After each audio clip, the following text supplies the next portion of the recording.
Та бид Монгол Улсын нийслэл Улаанбаатар хотод аж төрж байна. 300-ны түүхтэй нийслэл хот маань хөгжлийнхөө аль шатанд явна вэ?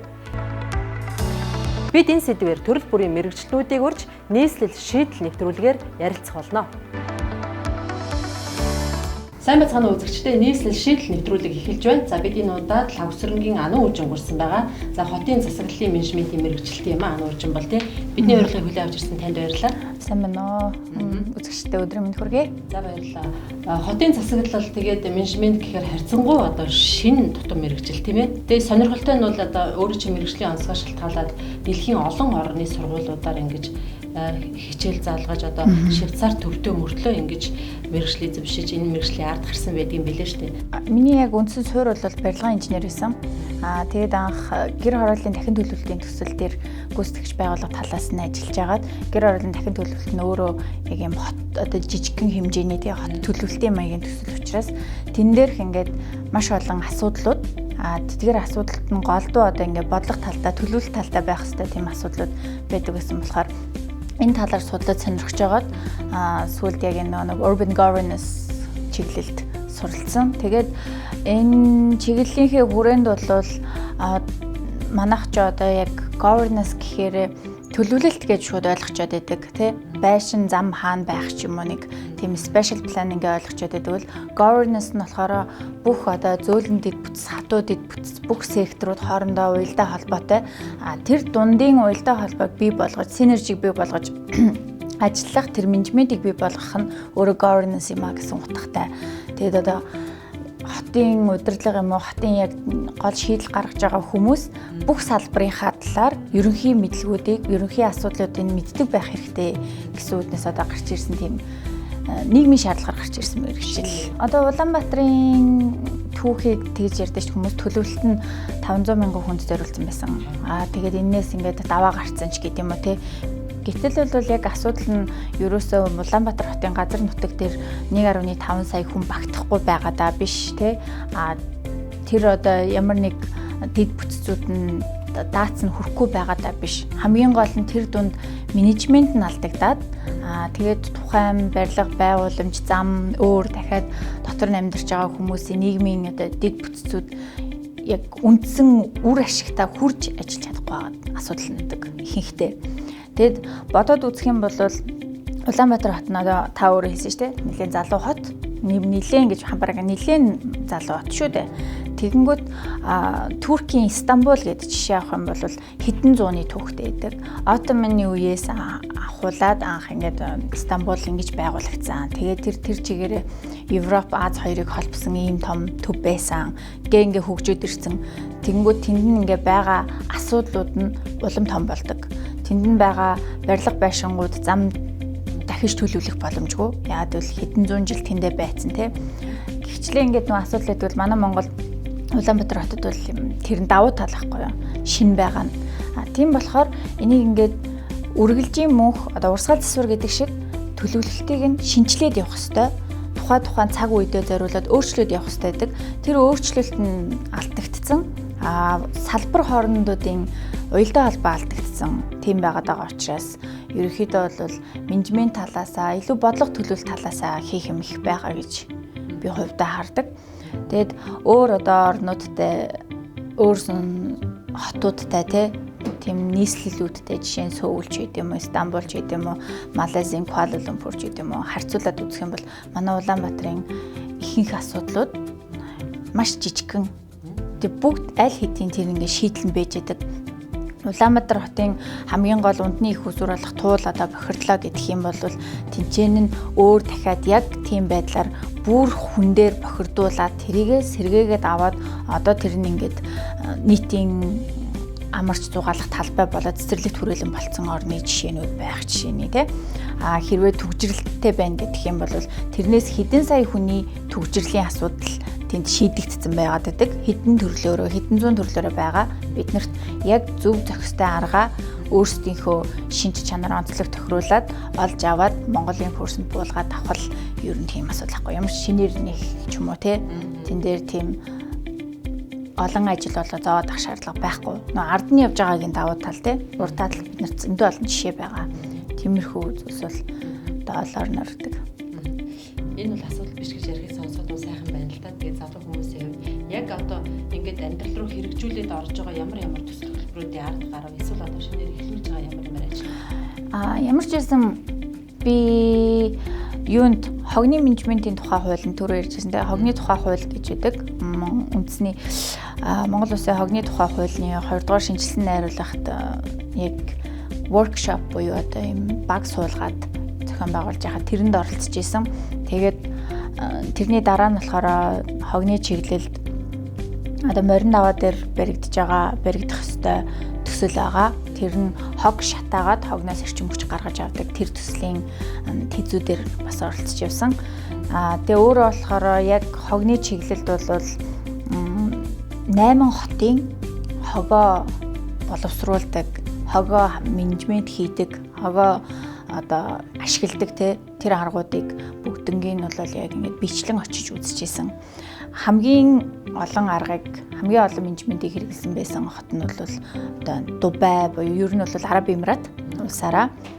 Тэгэхээр одоо хог ялгаа ангилах segregation гэж байгаа шүү дээ. Тэгэнгүүтээ шатаах гэж байгаа. Хогийг хадгалаад инженерчлэл хийж хадгалснаас түүнээсээ метаны хийг гаргаж аваад метаны хийгээс эрчим хүч гаргаж авах гэж байгаа. Хогоо дангаар нь өөрийг нь шатаах гэж байгаа. Хогнуудыг төрлөөр нь ангилсныхаа дараа төрлөөр нь бас ингээд боловсруулах гэж байгаа. Гэхдээ ингээд хог бол өөрөө ерөнхийдөө дэлхийд тэр чигээрээ waste is wealth буюу хог бол хөрөнгө юм аа. Энэ бол тийм баялаг юм аа гэдэг юм ойлголттойгоо менежментүүд ингээд олон оронд явагдаад ирсэн. Тэгээд одоо зөвхөн ялгаа ангилахад бол олон төрөл байдаг. Үйлдвэрийн ялгаа ангилалт гэж байгаа. Хогоо хуурай хогнуудаа бүгднгийн зөвхөн ингээ хураалгачдаг тий хогны машинд өгчдөг. Нөгөөх нь яваад үйлдвэр дээр очиод яг ийм автоматжсан технологиор төмөртэйгээ модтойгоо пластиктайгаа ингээд ангилагдаад явдаг байх жишээний. Солонгост бол манай одоо солонгос явжсэн хүмүүс сайн мэддэг байх. Айл болгон өөрөө хогоо одоо ялгаа ангилдаг. Гарахаараа хогоо хаяхтаа пластикны хайрцаг пластикын модных нь уутных нь уутаа хийн те хүнснийх нь хүнсний машинд грамлаад нөтөн хогийг хийдэгч гэдэг юм ингээд анхнаасаа хаяхтаа өөртөө хэрэглэн дээр ангилаад хэрэгжилждэг. Цаас бол тусдаа гихчлэн. Тэгэнгүүт одоо нэг их усүр дээр ингээд л бас явж байгаа шүү дээ. Ер нь бол зөв явж байгаа. Тэгэд ингээд хараад үзэх юм бол одоо ийм менежментүүдийг өөрийн улс орондоо ч юм уу, өөрсдийн хотдоо ч юм уу apply хийх гэж ярьдэн шүү дээ. Авчирч ингээд суулгахтаа анзаарах ёстой нэг юм анхаарах ёстой хэдэн зүйл байдаг. Тэр нь манай нөгөө иргэд бэлэн үү? Буюу яг хэрэглэгчтэй. Хэрэглэгч маань өнөөдөр гадаа нь хогны хідэн ангилах сав тавьсан байлаа гэхэд ангилж чадхаар хэмжээний нөгөө мэдлэгтэй тэр талаар ойлгоцтой болсон байна уу? Эсвэл шатаалаа гэхэд биднэрт одоо ингээд шууд шатаах хэмжээний хог нь байна уу? Энэ ингээд эрүүл хэмжээнд шатааж чадах уу? Агаарын бохирдолд хэр нөлөөлөх хөвч гэдэг юм уу? Тэр бүх нөгөө өөрсдөө тохируулах шин чанаруудаа ойлгож авч иж тухайн менежментэд нэвтрүүлэх хэрэгтэй. Нийслэл шийдэл нэвтрүүлэг үргэлжлэж байгаа үзэгчтэй том удахгүй иргэн уулзъя. Royal Peak Entertainment Media Group та бүхэндээ хэрэгтэй бүхнийг танд хүргэх богц худалдааны сувг. Нийгэм улс төрийн мэдээллийг халуун цэгээс нь хамгийн түрүүнд хүргэх Сэдэв ТV. Эрүүл амьдралын хэв маяг, зөв сонголтыг танд уламжлах Гэгэ телевиз. Хүүхэд залуусын боловсролд үнэтэй хөрөнгө оруулалт хийх Оргил ТV. Entertainment ертөнцийн дэх сонин содон шинэлэг бүхнийг танд сонирхуулах RP Entertainment сувг. Хөгжмийн ертөнцийн шин саргуу бүхнийг танд шууд хүргэх дуу шоу гэсэн 6 сошиал сувгийг санал болгож байна. 21 аймаг болон дэлхийн 8 улсад манай төлөөлөгчид мэдээлэл, нэвтрүүлэг, контент бэлтгэн 8-аас 22 цагийн хооронд 700 мянган хэрэглэгчид шууд хүргэн ажиллаж байна. Амжилтын оргил өд хамтдаа Royal Peak Entertainment Media Group.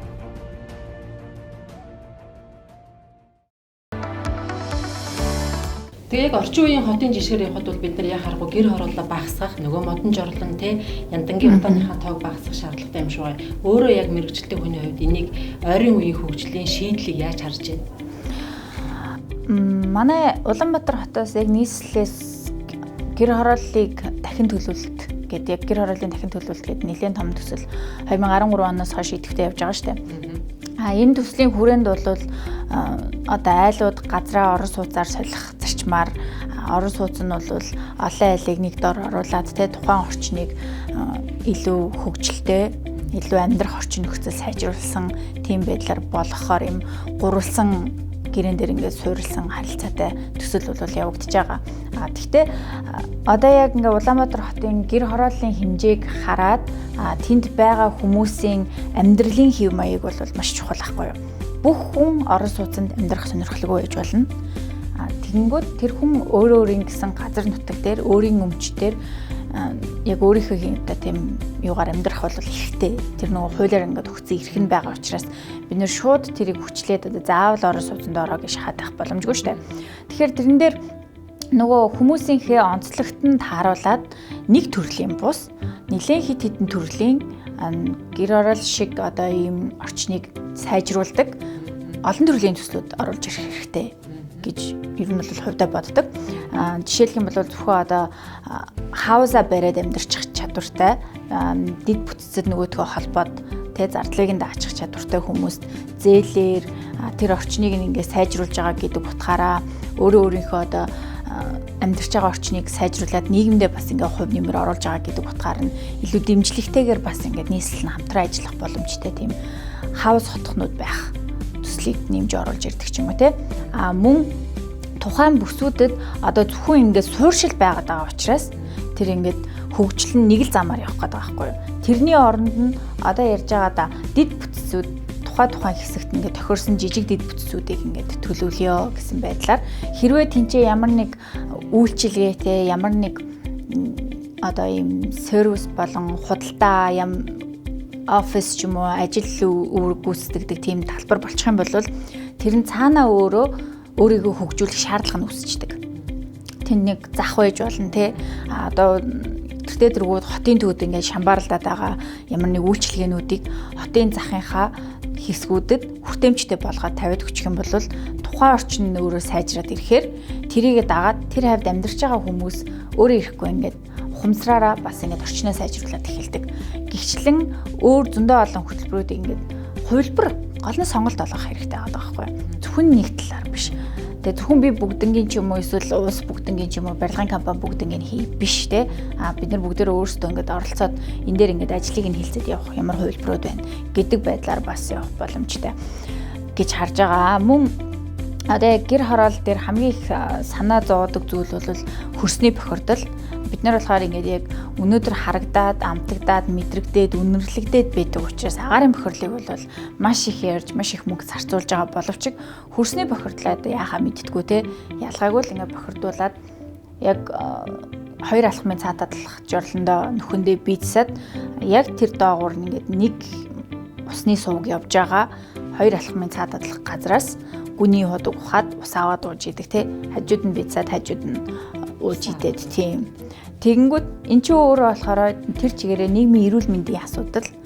Тэгтэл нийслэл хотчин болохоор Монгол улсын одоо 45% хүн амыг хөлөө байлгадаг байгаа шүү дээ тий. Тэгэнгүүт тэр бараг 50% хүн ам ингээд байж байгаа энэ хотод иймэрхүү асуудал ингээд ямар ч арга хэмжээ авахгүй яваад байна гэдг нь өөрөө үндсэн аюулгүй байдал болчихж байгаа байхгүй. Бидний эрүүл амьдрах орчин энэ иргэд чинь өөрөө гол нь усынхаа суурь те. Тэгэхээр энэ бүх талаас нь ингээд бодож үзээд нөгөө хөрсний одоо яг тэр бохирдлын асуудлыг маш сайн бодож үзэж авч тэр дээр арга хэмжээ хэрэгжүүлэх хэрэгтэй байгаа. Дараагийн нэг асуудал нь болохоор нөгөө гэр хороолд амьдарч байгаа хүмүүс өөрийнхөө орчныг сайжруулах боломжийг нь олох хэрэгтэй. За заавал ингээд гэр хорооллыг 100% биш 60% орон сууц болгоё. Нэг 20-30%-ийг нь боломжтой хүмүүсийг нь тухайн орчинд нь дид бүтцэд холбооч гэдэг юм уу те.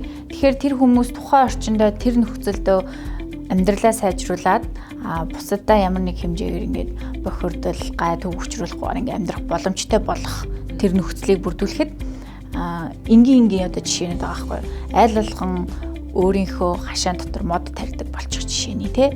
Тэгтэл бол манайх модоор хашаа хийгээд идэг болохоос биш яг мод тарьдаггүй яг өөрсдийнхөө төлөөдөө тэрийг хийдэггүй хүнсний ногоо ингээд ядгүй. Ялчгүй юм хум хийгээд хэлэх юм бол тэр чинь ингээд цаанаа шаардлага нь үсээ цаанаа ингээд дивжээд дээшлээд ирнэ. Хэрвээ тэнцээ ямар нэг байдлаар ногоон байгууламж гэр хороолт донд байгаад эхлэх юм бол анханасаа тэр хөрс тухайн орчны ингээд хөрс цэвэр шигдээд байгаль ч өөрийгөө сэргээдэг. Гэвчлээ ингээд хүмүүс дээрээ тулгарсан, иргэд дээрээ тохирсон тийм арга хэмжээнүүдийг тэгээ хамгийн гол нь санхүүг нь ингээд бодоод тэгээ бас шууд утгаараа ингээд төсөвт ер нь бол тавьж юм хийж байгаа юмнуудыг бол би одоо жоохон нэлээд шүүмжлэлтэй хандаад байдаг болсон л да. Юм л бол нэгдэг амиргаа хэд ойлгомжтой зүйлээд те сургууль, цэцэрлэг, зам тавь гээд нөгөө нэг юм шаардлагагүй тохиолдолд тийм зүйлсийг тавиулаад төсвийн хөрөнгийг хүмүл байдлаар ингээд гацаачдаг. Тэгэнгүүт үнэхээр 320 хүүхдийн сургууль байгаа тэнд ингээ яг хүүхдүүд нь хангалттай байж чадж байна ч юм уу те.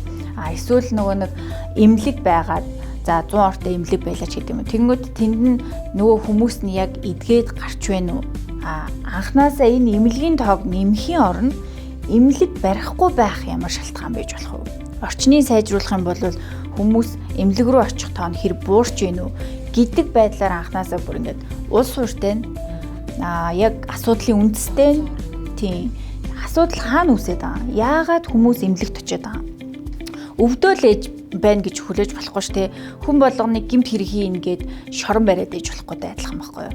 Тэнгүүд яг эднэр өвдөөл байна тэгээд ингээд шаардлагатай юм чинь гээд хэдэн зуун тэрбумаар нь төсөвлөл эмнэлэг гэвэл нөгөө эмнэлэгтэйгээ зуралдаал тэрүүгээрээ зарим нь попрол зарим нь нөгөөтгөө ингээд яахгүй шаардаа тэ. Гэтэл энэ бол нэг талаасаа нөгөө зөв попрох хэрэгтэй ахын нөгөө талаасаа иргэднээ өөрсдөө зөв шаардлага тавих хэрэгтэй ахын тэр хоёрын хооронд хийх зүйлээ яг асуудал дээр нь одоо бид нар чинь зарим тохиолдолд ингээд өөрсдийнхөө юу хүсэж байгааг мэддэггүй байхгүй хүмүүс ч ер нь бол тэгмүүд тэрийг ингээд маш сайн улс хурлын судалгаатай авч үзээд яагаад энэ хэрэгцээ үүсээд байгаа энэ хэрэгцээ төр зүрийн аргаар шийдэгдэх ёстой мó удаа хугацааны аргаар шийдэгдэх ёстой мó дэд бүтцээр шийдэгдэх ёстой мó стратегиэр шийдэгдэх ёстой мó гэх тээ төрөл төрлөөр нь авч үзэх. Таны ярьж байгаа эдгээр зүйлсүүл хийхэд одоо манай нийслэлд хэрэгжүүлэхэд бол хэцүү юу? Гэхдээ ерөөсөө тийм хэцүү гэдэг утгаараа биш. Гол нь яг ерөөхдөө юу болж ийн гэж харж байгаа гэхээр туйлшрал үүссэн байхгүй юу. Одоо нэг хорооны асуудлыг шийдъя гэхээр тэнд сургууль барьж өгөх ёстой, зам барьж өгөх ёстой. Би ямар нэг хүний нүдэнд харагдах ёстой юм барьж өгөх ёстой гэж ойлгоцтой болсон байдаг. Тэтэл уул нь бол тэр сургууль зам энтраасаа илүү тэр хүмүүс хүүхдүүдэд нь боловсрал хэрвээ үнэхээр манай ажил манай гэр манай хүүхдийн сургууль хоёрыг ганц 2 км-ийн радиус дотор байж идэг бол надад замч шаардлагагүй байхгүй юу. Тэнд очиод 2 цаг түгжрээд өглөө нь 2 цаг түгжрээд стресстэй те хүүхдээ ингээ хол хүүтэнд ингээ зөөгөөд дараа таниад өвчин тусаад байх ямар шаардлага байхгүй. Тэгэхээр нөгөө цаана нь иргэдийнхээ амьдрах одоо энэ нөгөө нэг амьдралын хэв маяг тэгээд нөгөө хүмүүсийнхээ ингээд онцлог өөр шин чанарууд тухайн бүс орчныхаа хэрэгтэй одоо юм потенциал дээр тулгуурласан зүйлсийг одоо жишээ нь зүгээр жишээ олгоод ярихад бол даа хүрээгийн зах орчмын хүмүүс даа хүрээгийнхаа захын тэр хавьда хүүхдүүдээ сургуульд нь сургаад өөрөө тэндээ ажиллаад тэр хавьда гэртээ байх юм бол тийм л дээ тухтай гихчлэн тий. Тэгвэл харин энийг хийхэд одоо өөрөө шинэ залуу мэрэгчсэн хүний нүдээр харахад энийг хийхэд хэцүү байна уу? Харин тэгэхээр одоо наадхан чинь бол би ингээд санал гаргаж болж байгаа боловч би ганцаараа нөгөө хийхгүй учраас айгүй хэцүү байхгүй юу? Нэг хэлэх юм бол ер нь бол угаасаа ганц би хизээж хийж болохгүй зүйл гэдэг шиг тийм. Тэгэхээр ингээд шийдэл нь байгаа шүү дээ тий. Юу хэрэгтэй вэ гэхээр манай шийдвэр гаргагч нар зүгээр яг энэ дээр л ажиллах хэрэгтэй байхгүй. Тэр байшингаа барихаасаа илүү за ингээд шийдчихье. Тэрний оронд эний чи харин одоо зүгээр нөгөө ээлжид 4 жилээр сонгогддог тий. Сонгуулийнхаа санал авах амбай болгоод штэ яг энэ асуудлаар чинь тий. Яг бас ийм хэмжээнд бодлогын чанартайгаар төлөвлөж юм уу бодлогын чанартай асуудал ярьж шийдэл санал болгож попч хүмүүс бас айгүй ховор шүү дээ. Та бид Монгол Улсын нийслэл Улаанбаатар хотод аж төрж байна.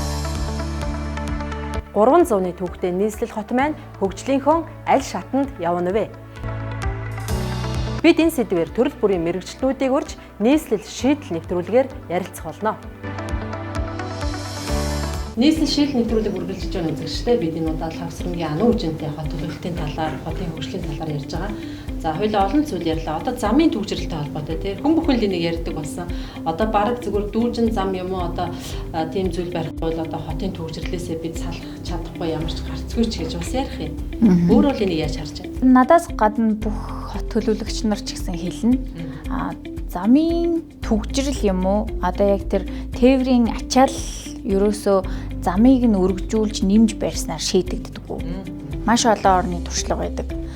Тэн дээр яг цэвэр утгаараа менежмент, цэвэр утгаараа яагаад төгжрээд байгаа юм бэ гэдэг шалтгаан олох хэрэгтэй байхгүй юу? Хэрэггүй одоо юм хөдөлгөөнүүд гэж байгаа байхгүй юу? Нэг цэгээс нөгөө цэг рүү ингээ явж байгаа хүн ямар ч шаардлагагүй тэрийг хийж яадаг. Жишээлх юм бол таксинууд. Хүн аваагүй зүгээр ингээд Улаанбаатараар явж байгаа хэдэн мянган такси байгаа бол тоон хэрэгтэй. Гол нь судалгаа байхгүй юу? Эхлээд судалгаагаа гаргаад ирэх хэрэгтэй тий. За яг нэг Улаанбаатар хотын төвөөр байгаа нийтдээ 14 км урттай зам байлаа гэж бодъё. Энэ 14 км урттай зам дээр яг үр ашигынхаа хэмжээнд байна уу энэ зам ашиглагдаж чадж гинөө? 100% те яг хүмүүс замаа зөв хэрэгжилж чадж гинөө гэдэг тиймэрхүү зүйл үүсэж байгаа байхгүй. Гэтэл бид нар болохоор ингээд одоо түрүү хэлсэн те маш шаардлагагүй байдлаар холоо нэг хавьсан хороолт нэг гэр аваад байр аваад тэгээ бүр төвд нэг офистэй манай хүүхдийн сургууль бүр нэг зайсан ч гэдэг юм уу. Энэ нь өөрөө тэр замын төгжрлийн чинь хамгийн гол асуудал нь болчиход байгаа байхгүй юу? Нэгдүгээр, хоёрдугаар замын төгжрлийн өөр нэг шалтгаан нь одоо юу байж болно? Жолооч нарын буюу одоо манай машинтай иргэдийн характер, behavior буюу одоо нэг тийм хандлага, дадал тий тэр дадал бас аягүй чухал. Тэр нь байна уу? Гол нь яг юун дээр байна вэ гэдгийг нь шууд судалгаагаар мэдэх хэрэгтэй байхгүй юу? Яагаад зам төгжрээд байгаа юм бэ гэдгийг мэдэхгүй учраас тодорхой ингээд тоон баримттай. Одоо юу гэдэг автомашины тоо нэмэгдээд байгаатай л холбоотой юм шүү. Харин хэрвээ тийм болвол яагаад автомашины тоо нэмэгдээд байгаа юм? За 1.5 сая хүнд хэдэн гэр орон айл байна вэ? За тэр айлуудад нэг машин гээд тооцоход хэдэн машин байх хэрэгтэй юм бэ? Тэгтэл манайд хэдэн машин байгаа юм бэ? Ингээ харьцааг гаргаж ирээд за одоо ингээд Улаанбаатар хотын замын даасныхаа хэмжээнд дахиад хүмүүстэй ингээ үр ашигтай байдлаар тичнээ машин байхад л тохирох юм байна гэдэг юм дундаж тоо гаргаж ирэх хэрэгтэй шүү дээ. Тэр тоо гараад ирсэн тохиолдол бол үнэхээр за дахиад нэмж одоо нэг шинээр дугаар олголт өгөхгүй байдаг ч юм уу те. Дахиад тэгэх ёстой юу? Үнэхээр зам барих ёстой юу гэдэг шийдлүүд чинь гарч ирэх байхгүй. Асуудал нь тодорхой бус байгаа хамаг гол юм аа. Тэгээс судалгаа асуудал байгаа. Тийм. Зүгээр ингээд таадаг те. Энэ ийм болохоор зам байхгүй болохоор төгжрээд байна гэд. Зам тэгээд гүүр нэмж бариад төгжрөл буурсан уу? Шинэ гүүр нэмж бариад байхгүй юу? Яг л ялгаагүй. Яг л тэр Шангрилагийн хойдолд бид нар үнэхээр одоо хичээл эхлэнгүүд хэдэн цаг зогсдог байсан уу? 30 минут зогсдог байсан зогсдог хэвээрээ л байна. Тэгэхээр энэ чинь нэг ерөнхийдөө бол эсрэгээрээ бид нэг саваа бэлдээд байна гэсэн утгатай байхгүй. Бүр ингээд томрох те дахиад машин нэмэх юм боломжийг нэмээддэг. Гэтэл хот бол хүн амьдрах ёстой хэсэг болохоос биш. Тэр хүний хэрэгцээн дээр тулгуурлаж байх ёстой болохоос биш. Машины хэрэгцээн дээр биш байхгүй. Альнийх нь хэрэгцээ гэдгийг ялгаж сурах хэрэгтэй. Хэрвээ тээврийн хэрэгсэл тэр дундаа нийтийн тээврээр асуудлыг шийдэж чадж байвал хамгийн зөв хувилбар. Жишээ нь би үнэхээр 4 замаас талбай руу ажилдаа явдаг байлаа гэхэд миний суудаг автобус 5 минут юм 10 минут тутамд ирж явах юм бол би машин унахгүй байхгүй юу? Яг би очиод цаг одоо зогсоол төлбөр төлнө, стресс нь те. Энэ асуудлуудыг чинь нийтийн тээвэр нь автобус нь үнэхээр тухтай, дулаахан, цэвэрхэн тэгээд ойрхон ирж идэг болвол суух ямар ч машин дотор төгжиж суух шаардлага байхгүй. Гэс үсэрж ороод тийшээ ингээ буучиж гэдэг юм бодолтой байгаа шүү дээ. Тэгмэд нөгөө яг зам тээврийн асуудлын төгжрлийн асуудлыг бол бараг ихэнх оронд те ер нь нийттэй гэж хэлж болно. Дандаа нийтийн тээврээр шийддэг. Нийтийн тээврээр л бүх асуудлыг шийддэг. Нийтийн тээврээр одоо саяхан 2-3 оны өмнө мэдээ гарсан юмсан Люксембург бол нийтийн тээврээрээ ядуурлаа буюу нийгмийн тэгш бус байдлыг шийдэж байгаа байхгүй юу? Үнэгүй болгоцсон. Бүх нийтийн тээврээ үнэгүй болгоцсон. Тэгэнгүүт Малайзид одоо нэг жишээ байгаа. Малайзийн Пенам мууж болохоор яг намайг очиход тэр арга хэмжээг авч исэн. Хамгийн их түгжрэл хэдэн цагийн үед болд юм бэ гэсэн цайны цагаар. За хүмүүс цайны цагаар гарч хоол идэх гээд наашаа цаашаа явангууд төвд ингээд таг түгжирчдэг. Тэгээ энэ нь өөрөө маш их асуудал болд юм байна. Энийг яаж шийдэх вэ гингүүт цайны цагаар Пенам мужийн бүх нийтийн тээвэр үнэгүй. Үсэрд суугаад хоолны газартаа очиж хоол идчихэж болно. Энэ нэг хүргэлт гэж шийдэхгүй шүү дээ. Яг л хүргэлт ч гэсэн дахиад нэг хөдөлгөөн те. Гээ ингээд бодонгууд тэрийг үнэгүй болгочихгод хүмүүс машина унж гарахаа болчихно.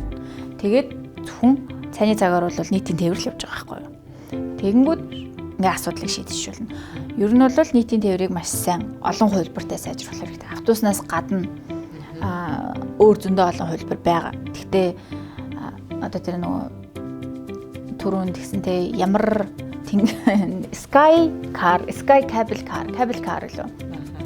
Тийм тэр миний шиг арга бол мэдээж тохиромжгүй л дээ. Нийслэл шийдэл нэвтрүүлгийн энэ удаагийн дугаараа өндөрлөх тийш хандаж байна. Тэгэхээр бид нар нэвтрүүлэгтээ ер нь хотын хөгжил төлөвлөлтийн талаар салбар бүрийн олон мэргэжилтнүүдийг урьж энэ талаар ярилцах төлөвлөгөөтэй байгаа. За тэгээд бид нар бас энэ асуудлаар эргэн уулзах тийм боломж олдно хаа гэж бодож байна.